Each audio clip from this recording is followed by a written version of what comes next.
Muy buenas tardes y bienvenidos a una nueva edición del programa Diálogo Laboral, programa producido por LP, el portal jurídico más visitado del Perú. En este caso es una nueva edición. Hoy día contamos con un gran invitado que más adelante les voy a indicar quién es. Lo primero, por favor, que les pido, como siempre, es que me regalen su like y puedan compartir esta transmisión completamente en vivo. Hoy día martes 21 ya de julio, así que bueno, si es que tienen también amigos o conocidos que estén interesados en el tema que vamos a tocar el día de hoy, por favor etiquétenlos para que también puedan ver esta transmisión y esta entrevista. Asimismo, dentro de su caja de comentarios también pueden indicar su nombre, desde dónde nos están escribiendo para poder saludarlos como siempre. Y también pueden ustedes formular sus consultas u opiniones referidas a la entrevista que vamos a tocar hoy día. En todo caso, inicio con los saludos como siempre. Muchísimas gracias a Alicia Quispe por estar con nosotros, a Jim Sol, a Joel Ronna, a Pame Olivero. Muchísimas gracias por estar aquí. Un abrazo gigante. Que tengan un buen martes. También para Juan Mauricio Pilco, para Jorge Parravicini Saldaña, Amanda Guzmán. Un abrazo desde Trujillo, desde Huaracayo. Un abrazo para todos ustedes. Muchísimas gracias por estar hoy conectados con nosotros. En este caso, hoy día tengo un súper invitado. Es una entrevista virtual, eso sí, siempre cumpliendo con los protocolos correspondientes. Hoy día me encuentro virtualmente con el doctor Germán Lora, quien es socio del estudio Danma Legal Advisor. Doctor, ¿está presente? Sí, aquí estoy. Buenas tardes. ¿Doctor? Acá estoy. Sí, buenas tardes. Doctor, ¿cómo está? Muchísimas gracias por haber aceptado la invitación. Les estaba comentando a nuestros seguidores que hoy tenemos el lujo de tenerlo aquí con nosotros. El doctor Germán Lora es abogado laboralista y ex jefe de gabinete de asesores del Ministerio de Trabajo y Promoción del Empleo. En este caso, con el doctor vamos a tocar dos puntos muy importantes, sobre todo en este estado de emergencia, ya que, como recordamos, seguimos nosotros dentro de este estado y, de acuerdo a ello, a inicios, el Estado nos decretó algunas medidas, sobre todo a los empleadores. Y en ese caso, para continuar con el tema de la cadena de pagos y no generar mayores despidos, es que, por ejemplo, se otorgó la medida de dar una licencia con goce sujeta a compensación. Y por otro lado, apareció la figura del trabajo remoto, o lo que todo mundo ahora conoce o es conocido como el home office. En ese caso, con el doctor Lora, hoy día vamos a intentar en este pequeño espacio tocar ambos puntos. Así que, por favor, si, como les repito, si ustedes están interesados, si tienen amigos o gente conocida que está dentro de este tema y también quiere saber un poquito más sobre cómo actuar en determinadas situaciones que se le pueden presentar dentro del centro de trabajo, dentro de la relación laboral, etiquétalos para que también puedan saber un poquito más. Bien, a José Francisco Vera Vélez, a Luis Alberto Sáenz Bedoya, a Franklin Tenen Suyón, muchísimas gracias por estar con nosotros. Doctor Germán, cuéntenos, en este caso, como conversábamos hace ya unos breves minutos, usted ya ha publicado un artículo referido a lo que es el tema de la compensación de horas. ¿Cómo es que los trabajadores que han estado o se les ha otorgado esta medida de licencia con goce sujeta a compensación podrán compensar estas horas?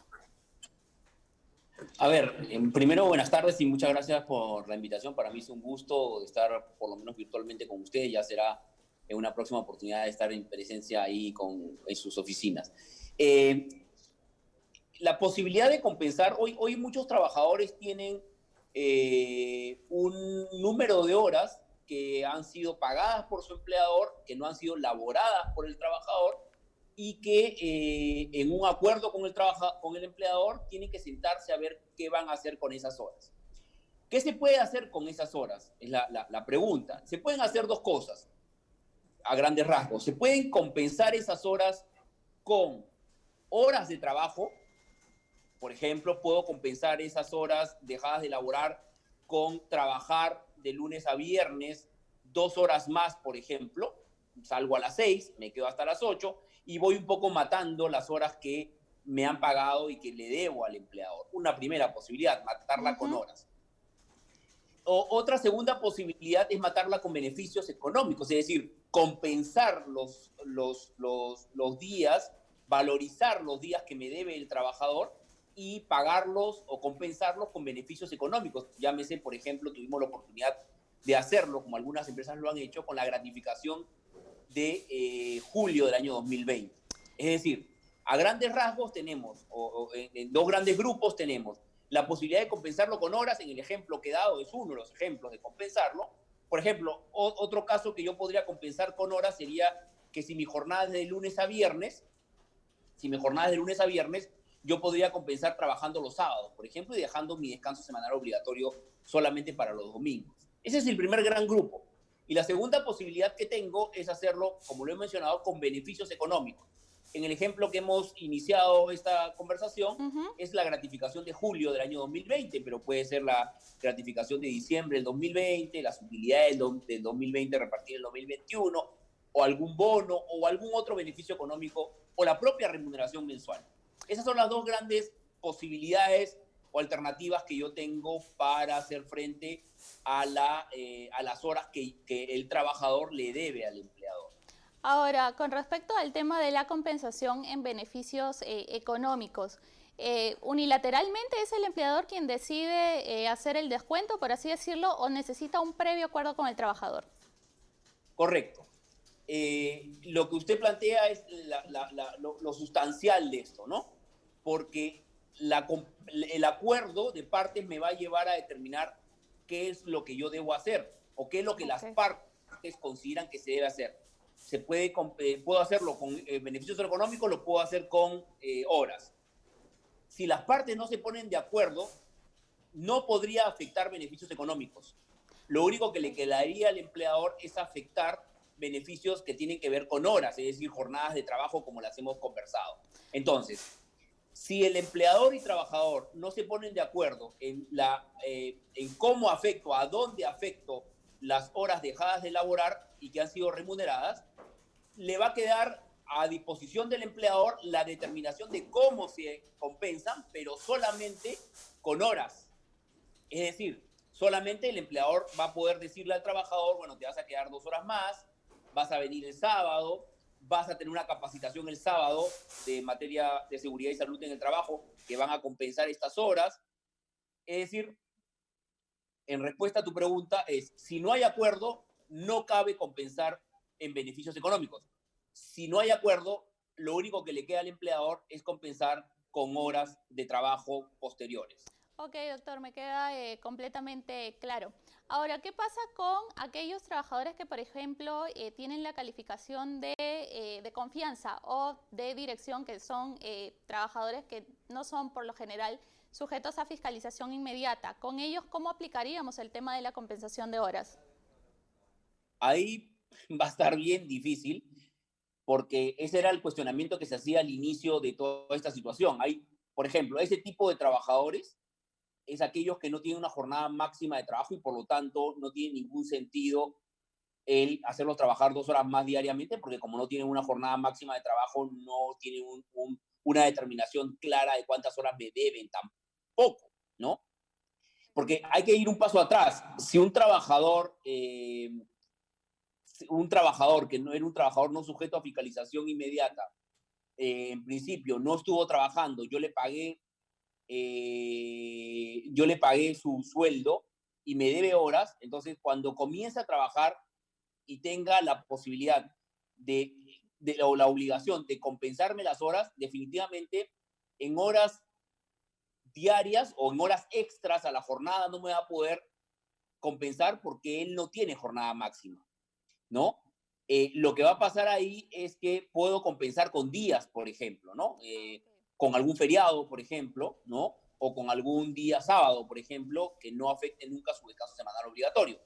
Es decir, no voy a poder compensar con horas en exceso a la jornada diaria, pero quizás pueda compensarlo con días de feriados o días de sábados, si es que yo tengo mi jornada de lunes a viernes, o con horas de capacitación también, ¿no?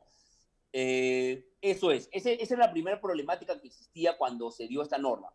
La segunda problemática que existe cuando se da esta norma es en aquellas empresas que tienen jornadas de trabajo con turnos, y un trabajador labora desde las 7 de la mañana a 3 de la tarde, inmediatamente sale, entra otro trabajador de 3 a 11 y el otro trabajador de 11 a 7. Claro, Entonces correcto. no tengo la posibilidad en ningún momento de engranar horas o en jornadas acumulativas también, ¿no? Desde el 15 por 7, por ejemplo, o el Claro, 14 las por jornadas 7, atípicas. ¿no? Ujú. Son, claro, en las jornadas atípicas la estructura es tan apretada Sí, que no me va a permitir, ¿no? Y un grupo adicional de estos trabajadores que no se vio mucho, pero es bien interesante, es aquellos trabajadores que no laboran o que no se les remunera por horas efectivamente laboradas. Por ejemplo, un comisionista puro. ok. Un comisionista puro, ¿no? El que gana solamente comisiones, el que vende televisores, vende licuadoras, vende refrigeradoras, y solamente gana por comisiones, entonces no tiene ninguna necesidad de recuperar horas, ¿no? Porque su retribución no está amarrada a la hora, sino está amarrada a un producto, al condicionamiento, a la venta de un producto, ¿no? Entiendo que Entonces, por la misma línea también iría el tema de trabajadores a destajo. por ejemplo, correcto, porque el trabajador su contraprestación está amarrada a un hecho completamente distinto a estar sentado 8 horas diarias en una empresa. Está atado a otro tipo de valor, que es el Ujú. destajo, que es la venta de un producto. Entonces, todas esas situaciones, por eso que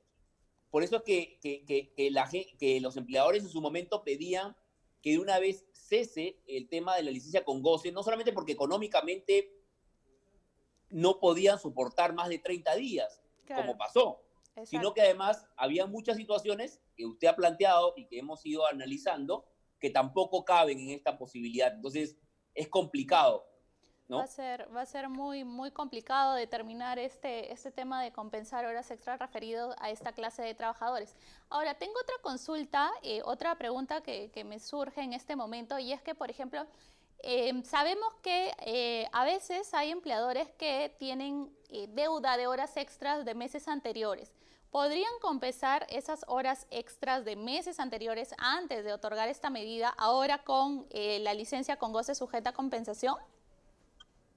Yo creería que sí, hasta como una medida unilateral del empleador, porque estamos hablando de horas, ¿no? Entonces, decir, tú tenías, no sé, un paquete de 60 horas Ajá, que te debía como horas extras de periodos anteriores, entonces ahora ese tema ya no necesito compensártela porque, mejor dicho, ya no necesito pagártelas o pagarla. reconocértelas porque ahora las estoy aplicando a el tiempo que te he pagado. Podría ser una buena salida también, ¿no? Ah, ok, entonces los empleadores Eh, sí tendrían, por ejemplo, esa opción. Correcto. Yo creo que hay... además, otra cosa que hay que tomar en cuenta es que la opción no tiene que ser una sola, ¿no? Yo en las asesorías que brindo le digo a los empleadores, planteen una serie de posibilidades y combínenlas, ¿no? Puede ser que un trabajador le diga, oye, vente 4 meses a trabajar todos los sábados, ¿no? Ujú. Y además dame el 5% de tu sueldo mensual de aquí a un año y con eso compensamos más, etcétera, ¿no? Y el 20% de tu gratificación. Entonces, que el paquete no sea solamente de horas o de temas económicos, sino que existe una gama de posibilidades que yo pueda convenir con el trabajador para darle una salida equilibrada a ambas partes, ¿no? Porque está claro que al trabajador no le va a gustar que le afecten sus beneficios económicos como cualquiera, porque ya tiene Correcto. presupuestado su año, y Así al es. empleador, muchos empleadores no tienen la posibilidad de adecuar esas horas, tantas horas, porque son muchísimas, tantas horas a un sistema de jornada de trabajo. Entonces, estamos ahí y creo que la salida mejor es la consensuada y la equilibrada, que combine ambas posibilidades, ¿no? En ese caso podría ser plantear un tema mixto, ¿no? Una compensación en función a una parte de beneficios económicos y otra compensación en función ya al tema de horas o de días. Podría ser una buena salida en todo caso, tal como usted lo plantea. Ahora, ¿qué pasa con aquellos trabajadores o en todo caso con el empleador que simplemente quiere el tema de compensar solamente con horas? ¿Hay un límite para compensar las horas dentro del día o solamente se basará en función a temas de criterio de razonabilidad, de saber que yo como empleadora tampoco puedo exponer más a mi trabajador a una Correcto. sobrecarga, por ejemplo? Yo lo que creo es que ahí, efectivamente, una sobrecarga, una permanencia mucho más tiempo en un lugar que podría ser un lugar de riesgo, ¿no? Sobreexponer al trabajador en materia de seguridad y salud en el trabajo, en labores que, fuera del tema del COVID, en labores que ya la concentración, el grado de presión por 8 horas es bastante, y exponerla un tiempo más también es complicado, independientemente de lo que hemos conversado, del otro factor que es que además se expone más tiempo estando fuera de su casa, ¿no? Correcto. Entonces, yo lo que creo ahí es que es un trabajo, ese planteamiento de trabajar por horas es un trabajo que tengo que realizar también con mi médico ocupacional. Hoy los médicos ocupacionales tienen que intervenir en casi todo, ¿no? En cuándo ingresa un trabajador, cuándo sale un trabajador, y este tema que no debería ser ajeno a ponerlo sobre la mesa y que el propio médico ocupacional dé su recomendación. Yo coincido con usted en el sentido de, creo que hay labores que fuera del tema del contagio de COVID no pueden exceder de 8 horas diarias, no sé, una labor minera, por ejemplo, una labor de mucha concentración o de mucho uso de fuerza. Tenerlo 2 horas más es sobreexponer al trabajador en materias de lesiones o accidentes de trabajo o enfermedades profesionales, fuera del tema de COVID, ¿no? Y además, el hecho de estar más tiempo en la empresa genera mayor riesgo o salir a la calle en un momento donde hay una aglomeración de gente. Eso es uno. Entonces yo creo que hay que trabajarlo con tu médico ocupacional, el hecho de cuánto tiempo más. Pero eso va a afectar, ¿no? Porque ese cuánto tiempo más, si se determina que no puede haber más tiempo o que el tiempo tiene que ser muy corto, el periodo de compensación va a ser muchísimo más largo, ¿no? Va a ser más largo, sí, pues. Entonces, creo que ahí se tiene que revisar. Había un proyecto de norma que estaba trabajando la exministra Cáceres, que lamentablemente no salió, que establecía un límite de dos horas extras diarias y el reconocimiento al descanso semanal obligatorio. Es decir, yo no puedo hacerlo trabajar un domingo al trabajador si ese día es de su descanso. O sea, no puedo hacer trabajar 7 días en la semana, tiene que tener 24 horas consecutivas por lo menos de descanso. Y establecía, bien interesante, establecía que si el trabajador, por ejemplo, se quedaba 2 horas más, no necesariamente tenía que laborar en la actividad para la cual fue contratado, sino que, por ejemplo, si yo tengo a mi secretaria, que es la secretaria del área laboral, y necesito que compense 2 horas más, la mandaba a recepción en un cargo de igual naturaleza, de igual rango y sin detrimento de rango, de categoría ni de remuneración, la mandaba de 6 a 8 a recepción, por ejemplo. Entonces me recuperaba en una labor para la cual no había sido contratada, pero manteniéndole su nivel de categoría de trabajador y su nivel remunerativo, y me compensaba en un cargo distinto al que fue contratada, ¿no? Por ejemplo, ¿no? Correcto. Y lamentablemente ese proyecto quedó y no ha salido hasta la fecha. Espero que el doctor Ruggiero pueda volver a tomar ese proyecto y que con algunas precisiones pueda salir para que dé alguna idea de cómo se puede compensar ya desde un punto de vista legal. Sí, correcto. Y referido justo a este tema, actualmente, entonces, aquellos empleadores que deseen compensar horas, ¿no? Por ejemplo, que ya mi secretaria se quede 3 horas más, suponiendo. Por ahora, la secretaria tendrá que quedarse netamente haciendo funciones de secretariado.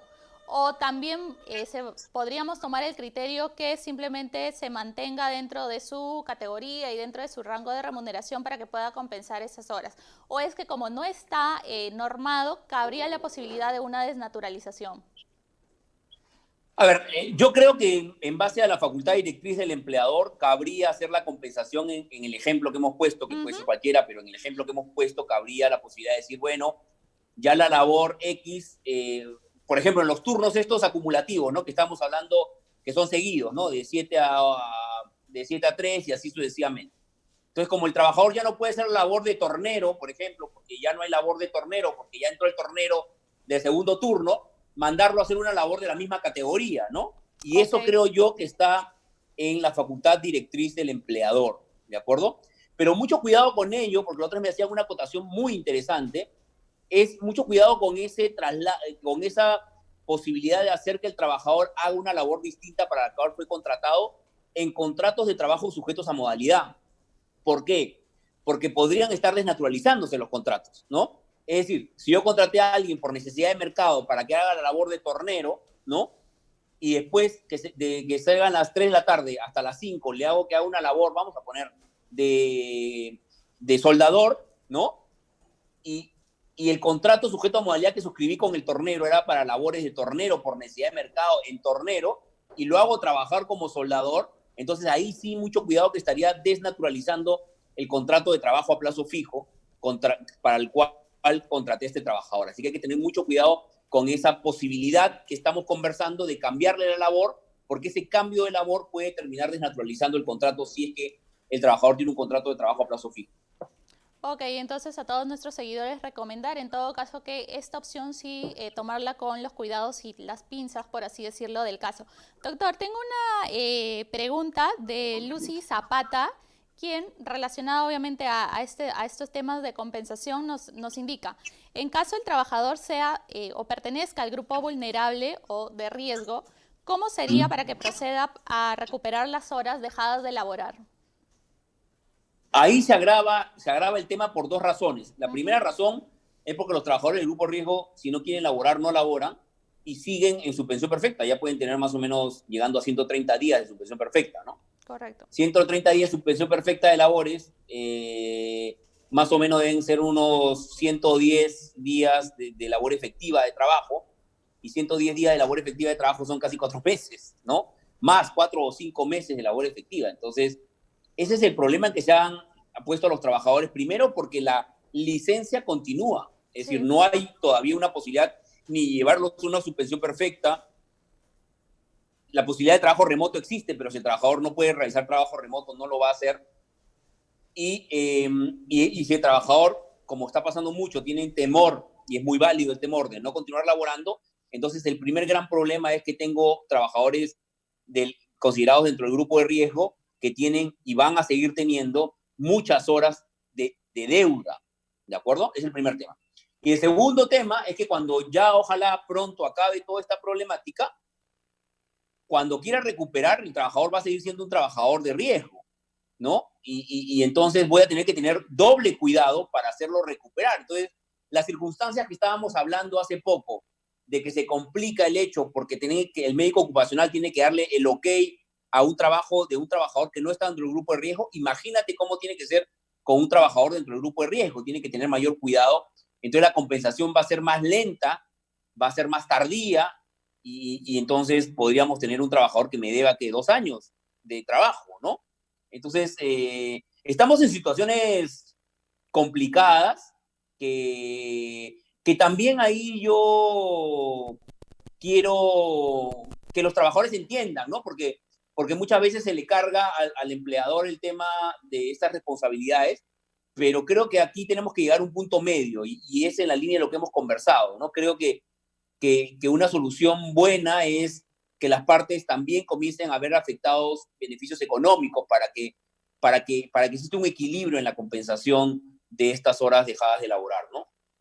Ok, tengo otra pregunta de nuestros seguidores, obviamente, y en este caso es, si es que el trabajador hizo el trabajo remoto, ¿cómo sería el cómputo de plazo para saber cuántas horas debo recuperar? O sea, en ese caso, contabilizamos, yo debo, qué sé yo, hice 5 días, 8 por 5, las 40 horas, o tengo que contabilizar en función simplemente a los días.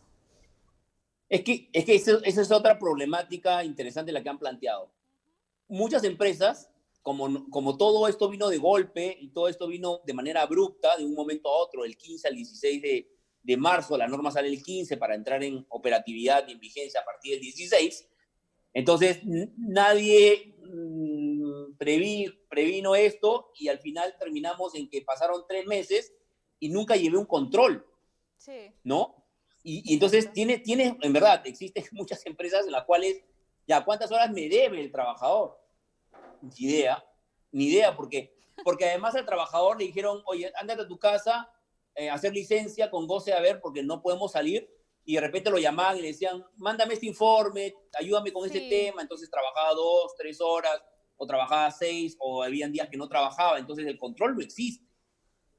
Eso es muy, muy interesante la pregunta que se hace porque estamos hablando sobre temas teóricos, pero en la práctica muchas empresas no han hecho el control porque en muchos casos el trabajo remoto fue parcial, porque el trabajo remoto era buscar al trabajador para que me ayude en algo.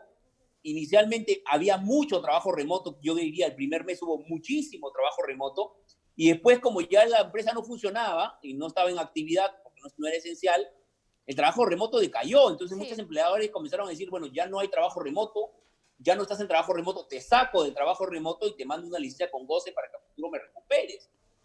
Pero estoy de acuerdo con la pregunta que se hace en el sentido de existe mucha dificultad en algunas empresas de medir cuántas horas son las que el trabajador me debe, sobre todo si el trabajador ha hecho, o por lo menos así se le indicó, ha estado en trabajo remoto a pesar de que el 100% no estuvo trabajando. Correcto. Tengo también otra pregunta de Angelita Lagos, quien nos dice, ¿qué pasa si el trabajador deja de laborar y no ha compensado todo el tiempo que debía? ¿Se le puede descontar de manera unilateral o sí necesitamos la autorización por parte del trabajador?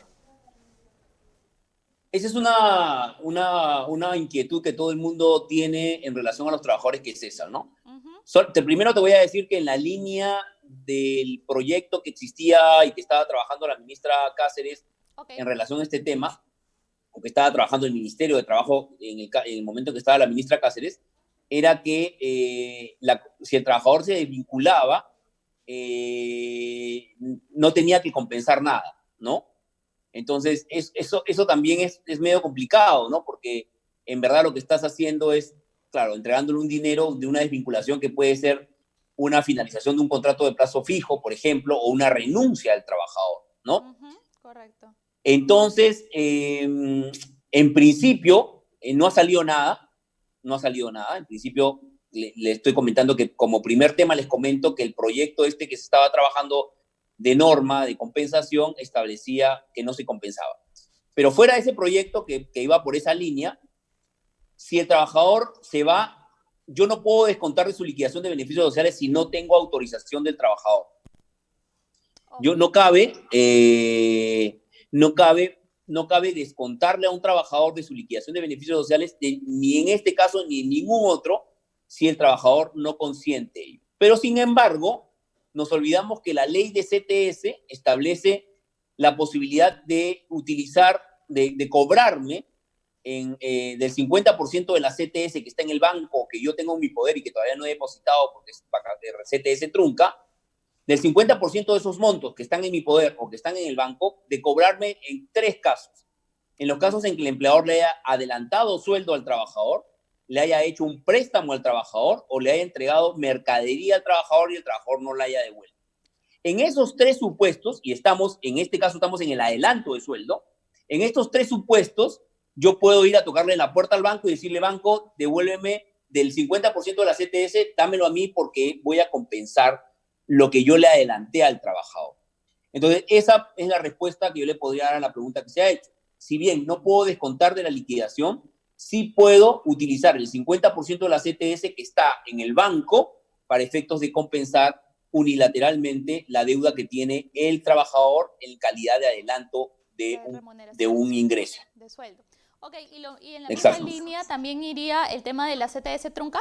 También podría el empleador... la trunca, cuando yo digo que la CTS que yo tengo en el poder es la trunca, correcto. El 50% de esa trunca también va en esa línea, correcto. Ok, antes de cerrar este tema, están consultando mucho sobre el tema de las capacitaciones referidos al tema de seguridad y salud en el trabajo. Si es que esas capacitaciones también podrían tomarse en consideración para el tema de compensación de horas. Sí, es decir, toda capacitación o se hace dentro del horario de trabajo o se hace fuera del horario de trabajo, se considera hora extra. Entonces, si tú, por ejemplo, quieres hacer una capacitación toda esta semana que queda, ¿no? El miércoles, jueves, viernes, quiere hacerlo 3 horas extra, 3 horas por encima de la jornada del trabajador se quede, ya sea virtualmente o presencialmente, se conecte para hacer una capacitación, puedes utilizar esas 3 horas del miércoles, 3 horas del jueves y 3 horas del viernes, ya van 9 para poder compensar las horas dejadas de laborar. La capacitación sirve para compensar. Y ojo, y ahí les recuerdo nada más que hoy por hoy existe la posibilidad de que las capacitaciones sean presenciales. Recordemos que al inicio de año, con el tema del caso McDonald's, el Ministerio de Trabajo, modificó. En una posición que yo no estoy de acuerdo, modificó las capacitaciones Sí. y dijo que todas tenían que ser presenciales. Sí. Las 4 obligatorias tienen que ser presenciales, ¿no? Y eso, pues, claro, si tienes una empresa de 5 trabajadores es genial, pero si tienes una empresa de 6.000 o 10.000 trabajadores es imposible, ¿no? Entonces, lo modifica de manera totalmente arbitraria y creo que poco técnica, lo modifica, pero miren cómo da vuelta después.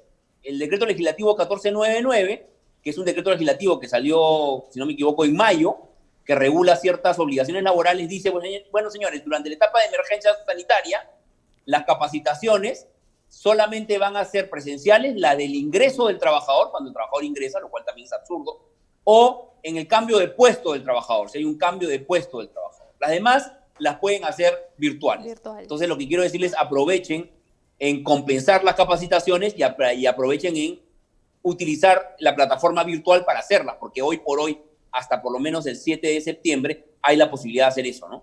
Correcto, y en ese caso prácticamente estaríamos matando 2 pájaros de un solo tiro, ¿no? Por un lado compensaríamos y por otro cumpliríamos con la obligación de las capacitaciones. Correcto, ahí nos estaríamos beneficiando doblemente, ¿no? Sí. Correcto. Ok, bien. Hablando justamente de temas de trabajo remoto, el tema de trabajo remoto también nos consultan muchísimo. ¿Es igual que el teletrabajo? ¿Es la misma figura?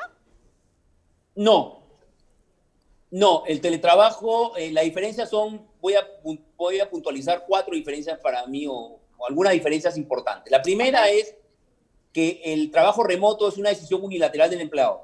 El teletrabajo es una decisión convencional, es un acuerdo entre las partes.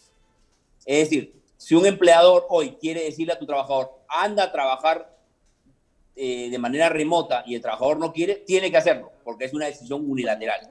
En el teletrabajo no existe esa posibilidad, ¿no? Si en el teletrabajo el trabajador no quiere ir a su casa a trabajar, entonces no va a poder hacer porque tiene que celebrarse un acuerdo. Por eso que el teletrabajo en el Perú no ha funcionado, ¿no? Nunca ha funcionado porque debería ser una modalidad de prestación de servicios que el empleador decida, no que exista un acuerdo, ¿no? Lógicamente con las condiciones económicas y de trabajo correctas. Correcto. Primer gran tema, primera gran diferencia, y creo que una diferencia bien importante, ¿no? Sí, claro que sí. La segunda diferencia es que hoy por hoy yo determino y si llego a un acuerdo con el trabajador, si el empleador y el trabajador pueden generar un beneficio económico para compensar los gastos que tenga el trabajador en su casa. Es decir, por usar el internet, por usar la luz, por usar lo que fuera, ¿no? Todos los gastos que representa, ¿no? Alguien llegó a decir hasta el uso de la propia casa, lo cual es exagerado, ¿no? Entonces, lo que te quiero decir es, en el trabajo remoto, si las partes acuerdan, puede haber una compensación económica. En el teletrabajo es obligatoria la compensación económica. Miren cómo no funciona, porque se van imponiendo obligaciones que no tienen, desde mi punto de vista, mucho sentido, ¿no?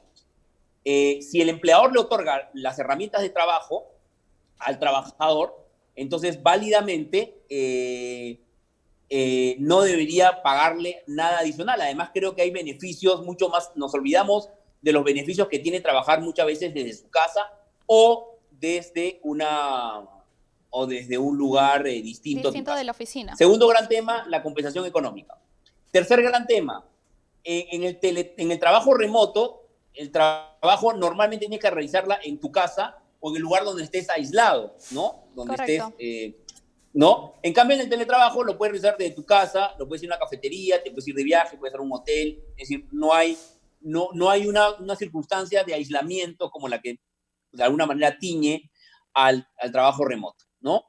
Y dos últimos temas importantes es que en la materia de seguridad y salud en el trabajo remoto y en el teletrabajo son los mismos. Lo que pasa es que no se le ha puesto mucho cuestionamiento, es decir, se le ha dicho al empleador que le diga al trabajador qué situaciones podrían encontrarse o podrían generarse en la salud del trabajador en un trabajo remoto, y entonces que las controle, las verifique y las haga evidentes al trabajador, ¿no? En el trabajo remoto, ese es en el trabajo remoto, pero en el teletrabajo yo creería que todavía no se pusieron de acuerdo que exactamente qué es lo que le tiene que decir al trabajador un empleador respecto al tema de seguridad y salud en el trabajo. Y lo que es jornada de trabajo, en el trabajo remoto, de alguna manera se dijo, bueno, vas a tener que continuar con la misma jornada de trabajo que tenías como si estuvieras en la empresa, y en el teletrabajo también es un tema que no ha quedado muy claro. Cierto todavía, no ha quedado muy cerrado el tema de la jornada de trabajo. Entonces, esas son más o menos las diferencias que existen entre uno y otro. Ok.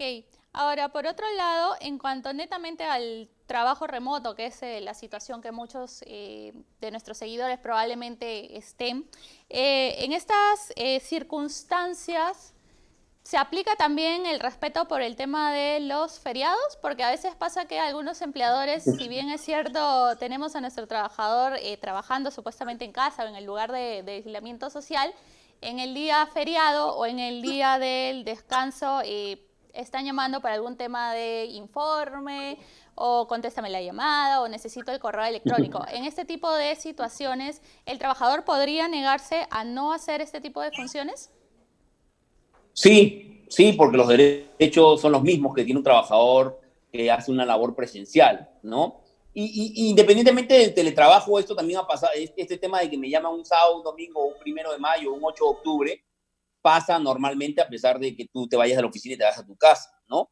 Y ahí creo que es importante, lo conversaba la otra vez con algunas personas del Ministerio de Trabajo, trabajar una norma, no por el teletrabajo, porque me estaban consultando si en la figura del teletrabajo, que entiendo que quieren ampliarlo, ojo, que el teletrabajo, entiendo que hay un proyecto de norma también de ampliarlo hasta el 31 de diciembre del año 2021, es lo que yo escuché. O sea, que el teletrabajo tenga una permanencia un poquito más larga. Entonces quieren regular el derecho a la desconexión laboral dentro del teletrabajo. Entonces yo le decía, el derecho a la desconexión laboral tiene que regularla como una materia mucho más allá del teletrabajo, ¿no? No es propiedad del teletrabajo el hecho de que esté prohibido que me llamen un domingo, o esté prohibido que me llamen a las 10 de la noche o me manden un WhatsApp para que yo conteste y me meta a mi computadora y conteste. Ese tema de que está prohibido y que tiene que haber un derecho a la desconexión en general de los trabajadores es una figura transversal a todos los temas de jornada de trabajo, sea presencial o sea remoto. Entonces yo le decía, no gasten el tiempo y las energías, como recomendación lógicamente, en regular el tema de desconexión en el trabajo remoto como si fuera propiedad del trabajo remoto, como si fuera exclusividad del trabajo remoto. Regúlenlo como un tema en general que tiña a toda la legislación laboral peruana en lo que es jornada de trabajo en sobretiempo, ¿no? Y espero que lo hagan así porque es un derecho muy interesante el derecho a la desconexión del trabajador, sí, y que creo que deberían comenzar a trabajarlo, como te repito, para toda la legislación laboral en general y no para el trabajo exclusivamente. Ok, doctor. Tengo un par de preguntas. De parte de Polo Cano nos indica, ¿el trabajo remoto se aplica para aquellos que se encuentran dentro del famoso contrato civil o recibos por honorarios? Es que no, eso debería ser la característica de un trabajador bajo un contrato de locación de servicio, es decir, que no esté en una oficina, ¿no? El trabajo remoto presume que el trabajador, que la persona tiene un lugar en un centro de trabajo y que por estas circunstancias está haciendo una labor en su casa aislado. El locador de servicio, la característica debería ser al revés, lo normal debería ser que esté en su casa o en su oficina aislado y que nunca o que pocas veces vaya a la oficina porque no tiene una labor subordinada ni las herramientas de trabajo se las debe dar el empleador. Entonces, no sé si yo creo que el trabajo remoto o el teletrabajo aplican en una relación donde yo tengo la obligación de ir a un centro de trabajo y esa obligación es cambiada a que me la deriven para no ir al centro de trabajo, sino ir a un tercer lugar que podría ser o mi domicilio, o mi casa, o una cafetería, ¿no? Pero el locador de servicios puede realizar labor donde quiera. Es decir, una característica, creo, importante del locador de servicios es que realice una labor fuera de la oficina más bien, ¿no? Claro, entonces, correcto. Yo creo que normalmente hacen teletrabajo los trabajadores locadores de servicio, ¿no? Claro, correcto, porque en ese caso que un locador de servicio esté ya dentro de nuestras oficinas podría ser un indicio de desnaturalización. Correcto, Sí. correcto. Por eso que creo que su característica, o sea, el teletrabajo no aplica al locador de servicio porque su prestación de servicios no es obligatoria normalmente en la oficina, ¿no? Ok, doctor. De parte de Carlos Alfaro, pregunta de qué pasa con aquellos convenios de los practicantes que se les ha acabado, ese convenio se ha terminado, ¿cómo se realiza esa compensación de horas? Porque finalmente al parecer ellos han recibido también el pago. ¿Están obligados los practicantes a devolver esas horas? Ese es un muy buen punto que alguna vez lo trabajé, creo que en un artículo, ¿no? Interesante porque el practicante, en muchos casos, ha seguido recibiendo su subvención económica y no ha ido a prestar servicios o a capacitarse en el centro de trabajo, ¿no? Correcto. Y entonces le debe es que es curioso porque le debe una subvención económica para que lo capaciten, ¿no? El joven es curioso porque debe plata, pero además el empleador, él le debe plata al empleador, pero el empleador le debe capacitación a él, ¿no? Sí. Entonces, ahí podría de alguna manera estar compensado, ¿no? No te capacité y entonces, ¿no? Y entonces ahí podría ser que cuando el joven regrese a prestar servicios o regrese a capacitarse, el empleador le diga, bueno, yo te adelanté una subvención, entonces tienes que quedarte más tiempo capacitándote conmigo. Y entonces alguien puede decir, ¿es horas extras? No, porque este trabajo no es hora extra, porque la hora extra no supone una deuda que tiene alguien conmigo, ¿no? Sino supone un trabajo en exceso. Entonces yo creería que a un practicante quizás exista también la posibilidad que el empleador es que es curioso, pues que le exija 2 horas más, quédate 2 horas más para yo seguir capacitándote, ¿no? Pero debería ser porque además el joven le debe una plata al empleador como subvención económica, ¿no? Entonces, es que es bien interesante porque ese dinero que yo le doy al joven no es contraprestación a su servicio. Correcto. Entonces también alguien podría pensar y decir, bueno, lo que has de hacer con el joven es suspender y no seguir pagándole la subvención, ¿no? Porque él no te... ¿Cómo te va a retribuir algo si tú normalmente no te retribuye algo, sino que tú lo capacitas? Claro, es un ¿no? tema Entonces, de formación. El empleador lo que hace es formar entonces, al practicante. Lo más sano que ha debido pasar ahí es en el caso en que yo no requiera un practicante, porque yo por ejemplo tengo practicantes y mis practicantes me han seguido apoyando como trabajo remoto. Pero en el caso que una empresa no haya que requerir un practicante, por ejemplo, de una empresa de elaboración manufacturera no haya necesitado al practicante, lo que ha debido es suspender el vínculo y reiniciar la capacitación y la modalidad formativa, reiniciarla cuando se reinicien las labores, no seguir pagándole porque la naturaleza de ese pago no es remunerativa, no es contraprestativa, no hay nada que contraprestar por parte del joven. Entonces, es bien interesante la pregunta porque podría darse por los dos lados, ¿no? Que alguien diga sí necesita quedarse más tiempo y que alguien diga no necesita quedarse más tiempo porque ese dinero que le he dado no está contraprestando ningún servicio. Correcto. En ese caso también recordemos que por temas de términos, el tema de practicantes, ellos no reciben pues la remuneración, es un tema netamente de subvención económica, entonces por ahí hay un tema de un tirijale, por así decirlo. Bien. Sí, correcto. Doctor, tengo una pregunta también de Daniela Mejía, quien indica cómo opera el tema de la hora de lactancia cuando uno realiza el trabajo remoto. que le permitan conectarse una hora después, ¿no? Es decir, que si tiene una jornada de trabajo que inicia con su conexión a las 9 de la mañana, pueda o conectarse a las 10 de la mañana o pueda tener un periodo de descanso, llámese refrigerio, ya no de 1 hora, sino de 1 hora adicional, o no de 45 minutos, sino de 1 hora con 45 minutos, o que se pueda desconectar, si su jornada es hasta las 6, se pueda desconectar a las 5, ¿no? Es decir, yo creo que se puede manejar la hora de lactancia, además con mucha más facilidad y con mucha más lógica, porque era curioso el periodo de lactancia, bueno, antes de que existieran los lactarios o empresas que no tenían lactarios, perdón, que yo le dé una hora de lactancia a la trabajadora con el tráfico que hay en Lima no servía para absolutamente nada, ¿no? Porque no se iba a ir a su casa a la hora del almuerzo porque nunca llegaba, ¿no? Ya Sí. entre la ida y la vuelta a su casa se pasaba la hora, más. Entonces, yo creo que tiene más lógica ahora, ¿no? Mejor dicho, más que lógica. Tiene mucha más utilidad hoy, ¿no? Entonces, ¿cómo aplica eso? Entonces, que se conecte más tarde, que se desconecte más temprano, o que su periodo de tiempo para el refrigerio, que debería existir por lo menos de 45 minutos, sea ampliado a 1 hora 45 minutos. Ok. Y en cuanto a, tengo una consulta de Al David, quien indica, ¿es factible que los jefes consideren que el que realiza trabajo remoto solo haga lo que puede hacer y no lo que debe? Bueno, y eso es un tema de mi manejo de recursos humanos, ¿no?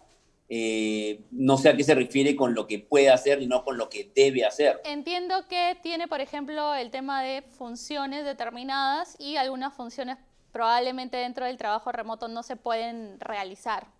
En ese caso, por Claro, ya no esas es una... funciones Ya es una que no está realizando, también igual se le debería considerar para el pago total, por ejemplo, de la remuneración. Sí, claro, porque para el pago, para la reducción de la remuneración necesita acuerdo. Entonces, no por el hecho de que no, a ver, vamos a poner, por el hecho de, por ejemplo, mis abogados laboralistas procesalistas, no por el hecho de que no haya procesos judiciales y yo lo mande a hacer solamente consultoría o que les haga hacer informes de procesos mientras se han reactivado las audiencias, no quiere decir que yo le tenga que pagar menos, salvo que exista un acuerdo entre las partes. Pero la circunstancia nos lleva a que no pueden realizar las audiencias, pero es lo que puede hacer y no lo que debe hacer, porque lo que debe hacer es ir a las audiencias, participar en las audiencias, preparar las contestaciones de demanda o las demandas, y hoy no las puede hacer no porque ni él quiera ni yo quiera, sino porque las circunstancias nos llevan a ello, ¿no? Correcto. Sí. Y ahora, ahora se vienen fiestas patrias y en este caso salió la normativa referida a que el día 29 de julio va a ser un día laborable, por así decirlo, excepcionalmente por este año.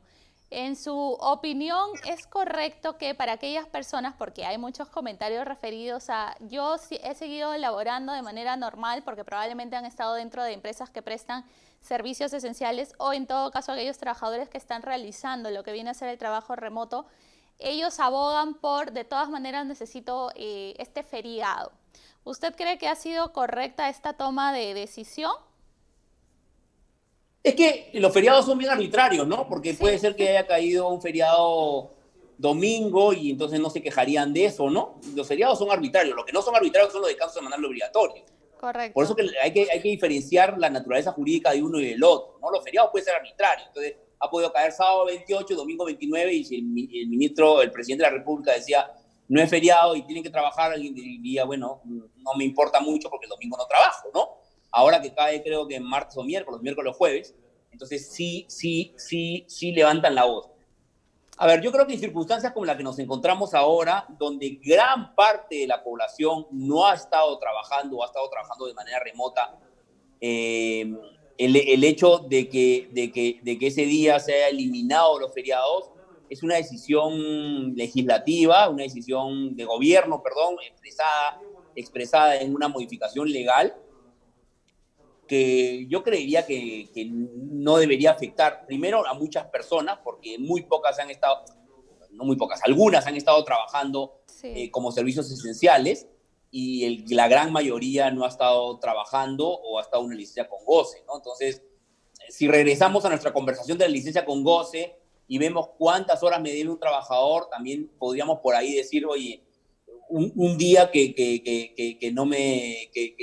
me sirve para que el trabajador labore y que no siga afectando mis actividades, ¿no?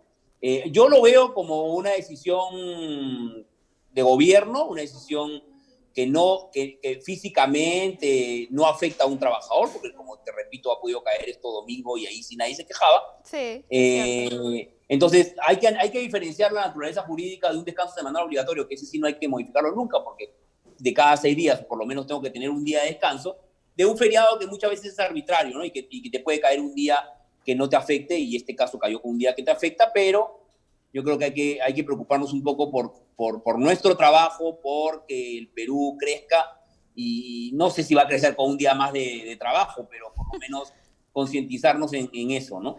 Para ir cerrando, doctor, y hablando de feriados, en todo caso el empleador sí podría compensar estas horas con feriados no laborables, como por ejemplo 28 de Sí, julio, el 30 de agosto, el 8 de octubre, qué sé yo. Podría hacerlo. sí. Sí, algunos feriados quedan para hasta fin de año, Sí. y las horas dejadas de laborar pueden ser compensadas con que el trabajador labore en esos días, sí, correcto. Y en ese caso, ¿el empleador tendría que cumplir con alguna formalidad o simplemente es un tema de comunicación verbal? Tendría que comunicarlo si es que no se llega a un acuerdo con el trabajador, ¿no? Es decir, si no hay un acuerdo previo con el trabajador. Ok, doctor, le agradezco muchísimo su tiempo. Por favor, sus palabras finales o comentarios finales para todos nuestros seguidores. No, les agradezco a ustedes. Muchísimas gracias por esta amena charla.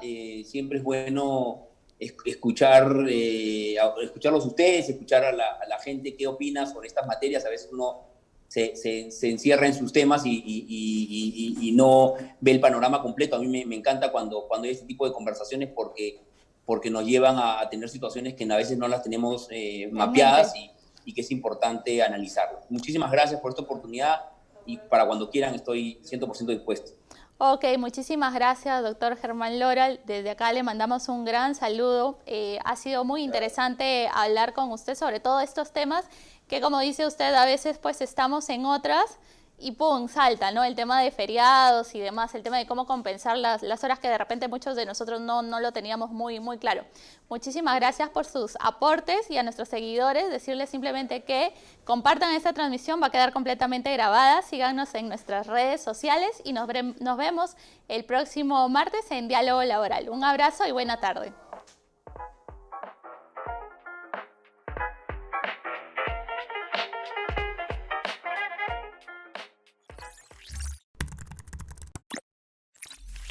lpderecho.p